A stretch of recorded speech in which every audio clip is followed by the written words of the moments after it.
Hey guys, Peter here to do an album review. Today I'm here to talk to you guys about Gloryhammer and the album that came out May 31st on Napalm Records, Legends from Beyond the Galactic Terrorvortex. That's a mouthful.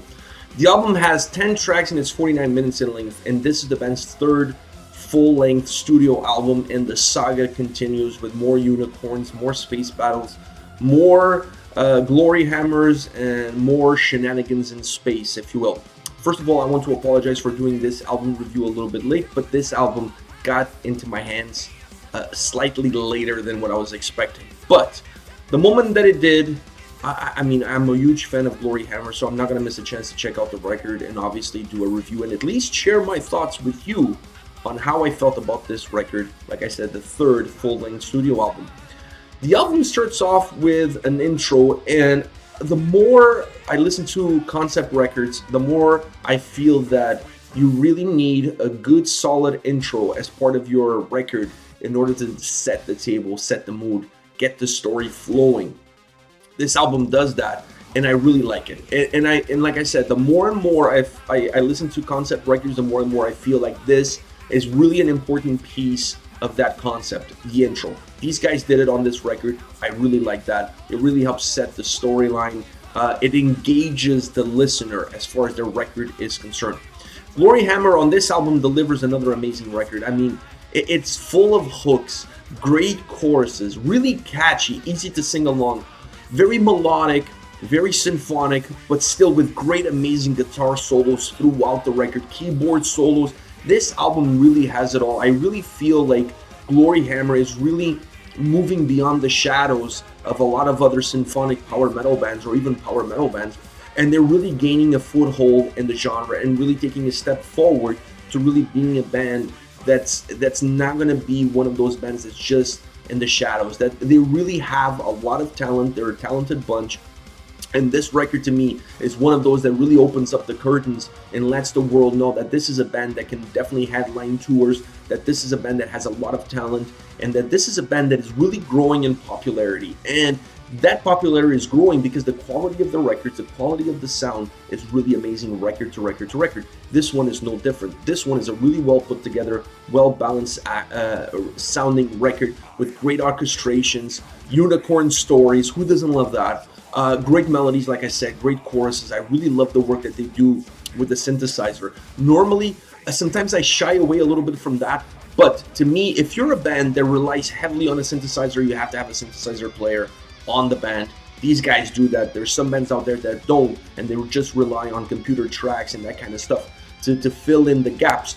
I think if you're going to rely a lot on that style of sound, if you want to be a symphonic power metal band and you want to use a lot of synthesizer on your sound, you have to have somebody on the roster. These guys do, and it shows. The quality is different, the taste is different, the way the songs come together is different. Everything feels different about it. I really like this record. I like also the ups and downs of the record. To me, this is a record that really feels like a story because it is a story. So it kind of gives you that notion of going up and down throughout the record. Some songs are a lot more fast, more aggressive, if you will, because that's what the story of that specific track calls for.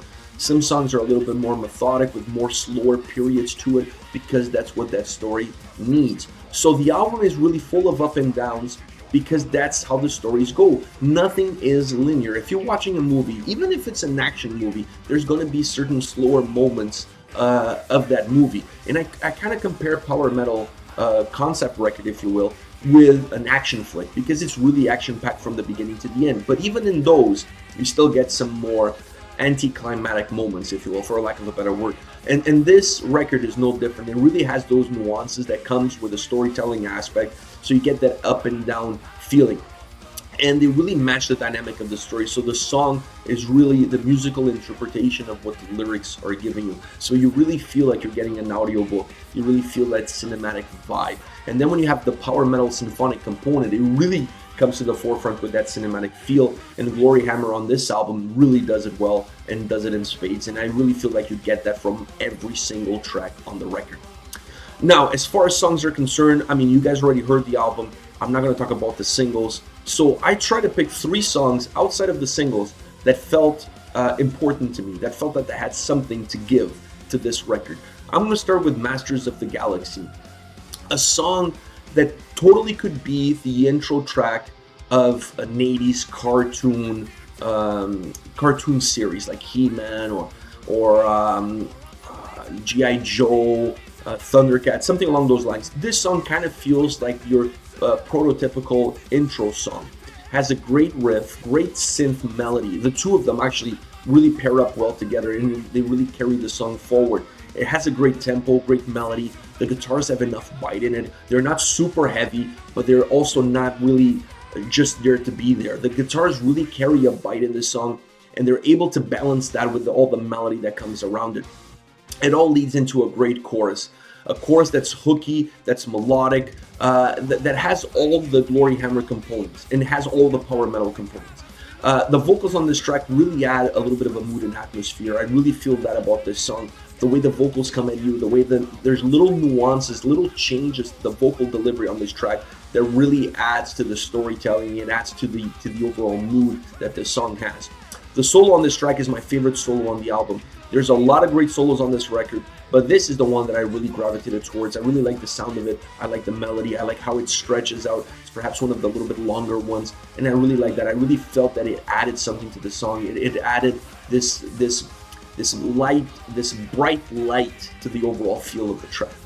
The next song I want to talk about is The Land of Unicorns. I mean, if there's a song about unicorns in a Gloryhammer album, I'm going to be talking about it.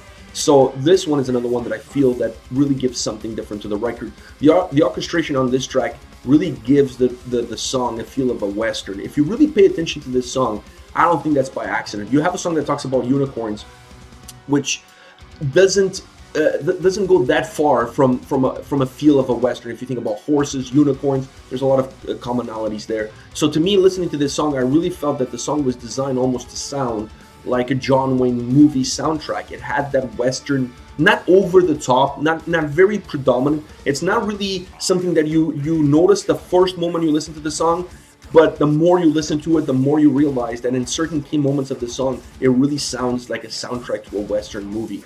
The drums on this track really set the tempo of the song. I really enjoy the drums on this track. Perhaps one of the tracks that allows the drums to be a lot more predominant, almost feeling like horses galloping through the plains. It kind of gives that feel. Everything about this track adds atmosphere to the track, and it adds something to the whole story of the song. So you got the drums that gives it almost a feel of horses galloping. You have that whole Western vibe.